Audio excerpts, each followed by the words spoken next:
Himawari Uzumaki, isa palang tailed beast Jinchuriki. Naruto Uzumaki, nahanap na nga ba? Jura gumamit ng wood style para durugin si Kawaki ng walang kahirap-hirap. At marami pang iba dito sa Boruto 2 Blue Vortex Chapter 8 spoilers. Bago natin to simulan, pakipindot nga muna ng like and subscribe para updated ka sa mga parating na updates. At tinang simulan, ang cover nga para sa chapter na ito guys ay si Jura. Sa simula nga ng chapter guys ay mukhang tinitignan nga dito ni Ida yung pag-uusap nitong si Boruto at Mitsuki gamit yung kanyang Senrigan. Hindi ko nga alam kung ano yung nafe-feel dito ni Ida guys. Kung natatakot ba siya na may mga katulad nga nitong si Mitsuki na unti-unting nang nakakawala sa paniniwala na resulta ng kanyang omnipotent Shinjutsu, o sadyang nagiging cool nga ang mga ginagawa nitong si Boruto at mukhang nagkakagusto na rin siya dito kay Boruto. Well, minsan nakakalito rin kasi yung mga translations na unofficial, kaya antayin natin yung official translation para dyan. Dito nga ay pinipilit ni Kawaki ng porsahan na ipinpoint na nga doon nitong si Ida ang location ni Boruto para agad nga itong mapuntahan nitong si Kawaki. Then after nga itong makonfirm ni Ida ay agad ngang umalis itong si Kawaki kasama si Delta. Matapos nga nilang umalis ay agad niyang kinontak nitong si Kawaki si Shikamaru para sa balitang ito. At hindi na nga nasurpresa dito si Shikamaru guys dahil since the last 2 chapters nga ay nagkakausap na nga sila nitong si Boruto guys. Nagkakasabuatan na sila. Kaya nga low-key sinubukan na lang na pigilan nitong si Shikamaru itong si Kawaki na labanan si Boruto.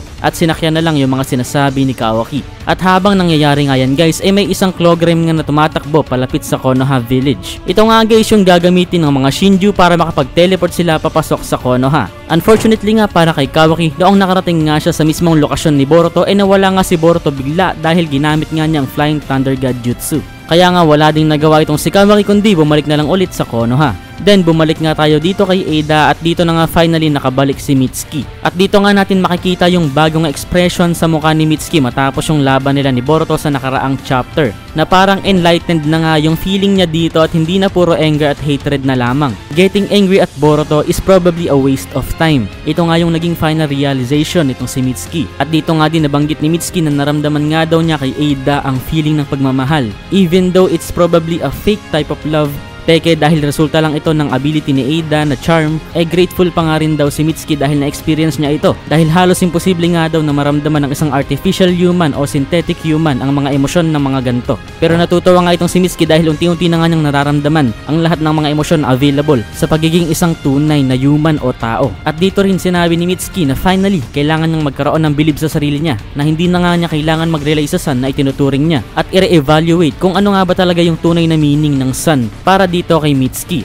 Sa dulo nga ng pag-uusap nilang dalawa guys, ay nabanggit nga dito ni Ida na kailangan niyang makausap si Boruto sa nalalapit na hinaharap. Hindi ko lang sure kung para saan guys, hindi ko masyadong gets kung bakit, kagigising ko lang. Matapos nga yan ay finally nakalapit na nga itong Clawgram sa Konoha. At dito na nga tuluyang nag-emerge si Jura at Hidari gamit ng Clawmark Teleportation. Wala ngang kahirap-hirap na pumasok itong si Jura at Hidari guys sa Konoha. Ang akala pa nga ng sensory unit ay si Sasuke Uchiha itong isang Shinju clone na ito dahil parehas na parehas nga sila kasi ng chakra signatures. Pero either way naman terorista at traitor pa rin naman ang turing nila kay Sasuke kaya nga hindi sila mag-hesitate na patayin itong si Hidari. Pero baliktad nga ang nangyari. Makikita nga natin dito na brutal na pinatay ni Jura at Hidari ang mga shinobi na kumompronta sa kanila.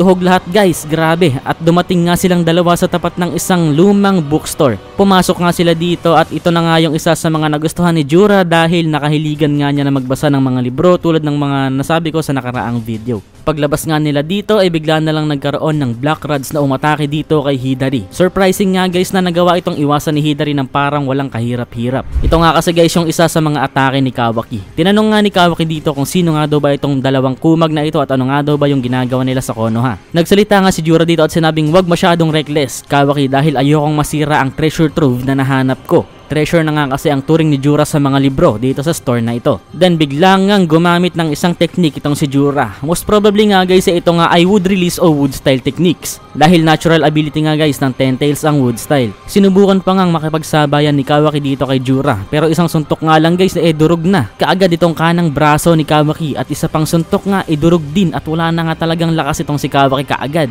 Kung makikita natin dito inaangat na lang siya ni Delta, wala nang lakas. Hindi naman mahina si Kawaki, ang tanong lang talaga dito ay gaano nga ba talaga kalakas itong si Jura. Kung kaya niyang talunin ng walang kahirap-hirap itong si Kawaki na mas malakas pa nga kay Jigen at kay Awakened Code. Pero nabanggit nga dito ni Jura na hindi nga daw nila muna kailangang patayin si Kawaki. Kaya nga dito ay umalis nga sila. Dahil ang target nga nitong si Jura ay si Naruto Uzumaki. Then nabanggit nga dito ni Jura na nararamdaman na nga daw niya ang presence ni Naruto Uzumaki. Dahil ang alam nga nitong si Jura guys ay isang Jinchuriki nga si Naruto at dito nga nararamdaman nga daw niya na may isang host daw ng Jinchuriki. O meron dito sa Konoha na isang Tail Beast host, isang Tail Beast na katulad din niya, isang incarnation ng Ten Tails. At nararamdaman nga daw niya ang chakra ng video sa loob nitong si Uzumaki Naruto. Then dito nga nila nakita ang Team 10 at dito nga biglang sumulpot si Jura guys dahil dito nga niya naramdaman itong sinasabi niyang Tail Beast. At kasama nga ng Team 10 dito guys si Himawari. At dito nga nagtataka si Jura guys dahil iba nga daw yung itsura ni Naruto Uzumaki kumpara sa nabasa niya. Pero isa nga daw ang sinisigurado ni Jura dito, mayroong chakra ng Tail Beast na nananahan sa loob ni Himawari. Bale ito nga yung revelation guys ng secret power o hidden power na matagal nang tinatago ni Himawari. Ang tanong nga lang guys, sinong Tail Beast nga kaya yung nasa loob ni Himawari? Si Kurama nga ba? Si Shukaku? Well,